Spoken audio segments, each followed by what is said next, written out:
Did you know that 14 million people consider themselves in a long-distance relationship in the United States alone? Crazy, right? Let me tell you from experience that it can be really challenging to maintain a long-distance relationship. But with the right approach, it is pretty doable. So let me show you how to make a long-distance relationship work. Oh, and don't forget to subscribe and hit the notification button. It helps us continue to produce videos for you who wants to be a better partner. So come on, let's roll.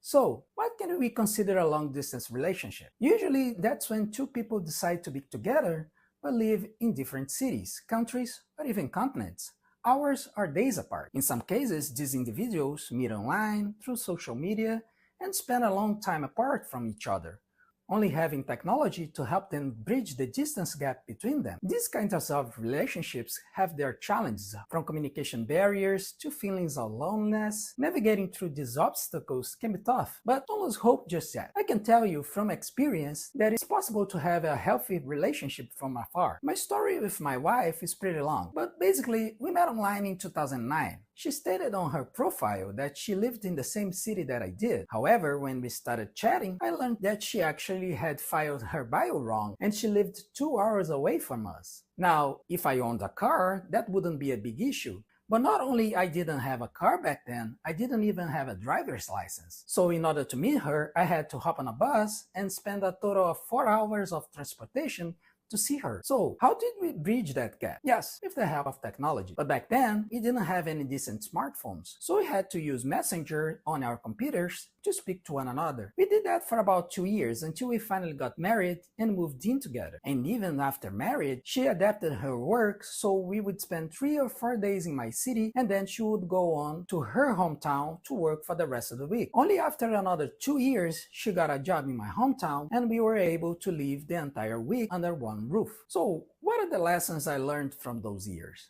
Number one, as they say, communication is key. My girlfriend and I would exchange messages and find time to talk to each other, be it on Messenger or on the phone. We'd talk about the day-to-day routine, what we did, how were things at work, those trivial stuff that you would normally tell when you got home from work. That would give us the connection feeling that would keep each other in our thoughts. Number two, we focused on the long run. We would always talk about our plans for the future, what we wanted to do, where we wanted to live, places we wanted to know, how many kids we wanted to have. Those chats helped us see a nice future ahead of us and focus on making our relationship work. Number three, we compromised.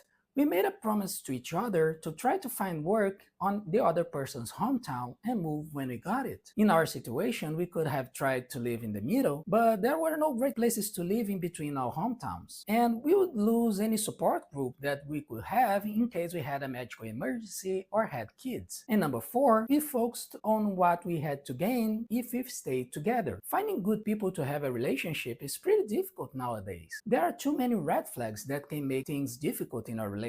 However, the more I got to know her, the more I realized that she was definitely the one. So I told myself, there is nothing that will deviate me from my goal of marrying that woman. So now that you know a little bit of my story, I can tell you from experience that long-distance relationships can work for you too. All you have to do is implement these tips that I'm gonna give you right now, and you improve your chances of making it work dramatically. Tip number one is find the right partner.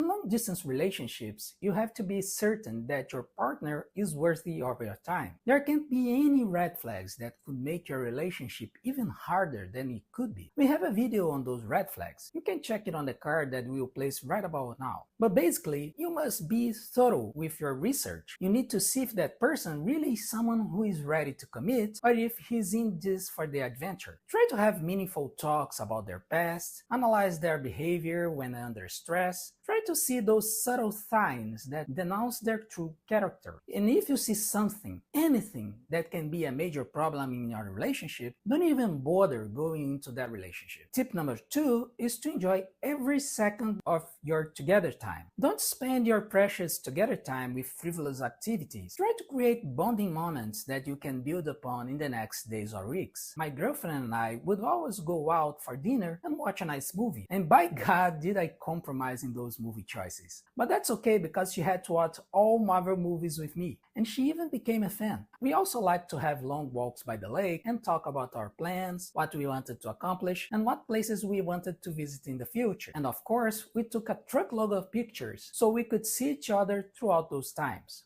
Tip number 3 is to craft meaningful memories when you're together. One thing we always try to do is visit different places so we could create more memories to discuss later. If you live in a big city, try including some sightseeing on your next visits. Go to a museum, visit a fancy restaurant, or watch a nice sports event that you both enjoy. Tip number 4 is to create a visiting calendar. Expectation can be a powerful motivation in a relationship. By planning ahead those times you meet with your partner, you'll have something to look forward to. My girlfriend and I would always plan ahead the weekends we would meet and where we would meet, if at her hometown or mine. That helped to look forward to those days when we would be together. Tip number 5 is to set clear expectations. Discuss your goals, boundaries, and expectations for the relationship. Be honest about your needs and listen to your partners. This helps avoid misunderstandings and ensures that both of you are on the same page. My girlfriend and I would always talk about our ideas. In the beginning, she wasn't too happy to come live with me in my hometown, which is a really big city. But with time, she saw that it would be the best for our relationship. We managed to find a nice home that she liked,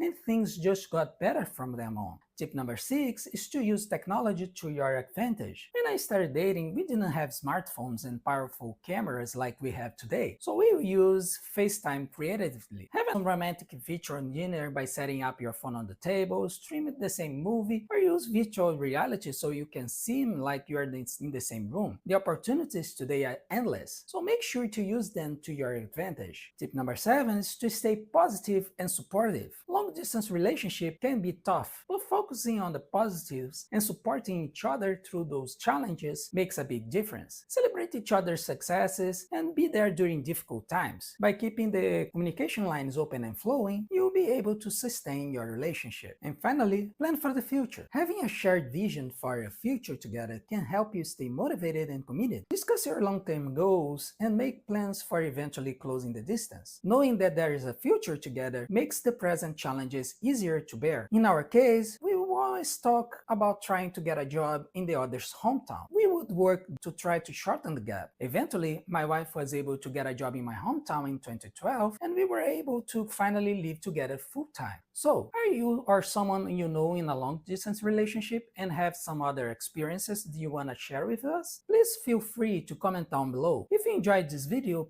then give it a thumbs up and subscribe to our channel. It will really help us move things along. I'm hoping to build a nice community of people helping each other have better and more fulfilling relationships. So I'm counting on your support. And if you want to see if your relationship is going in the right direction, check this video right here. Thank you, and we'll see you again here in the Academy of Love.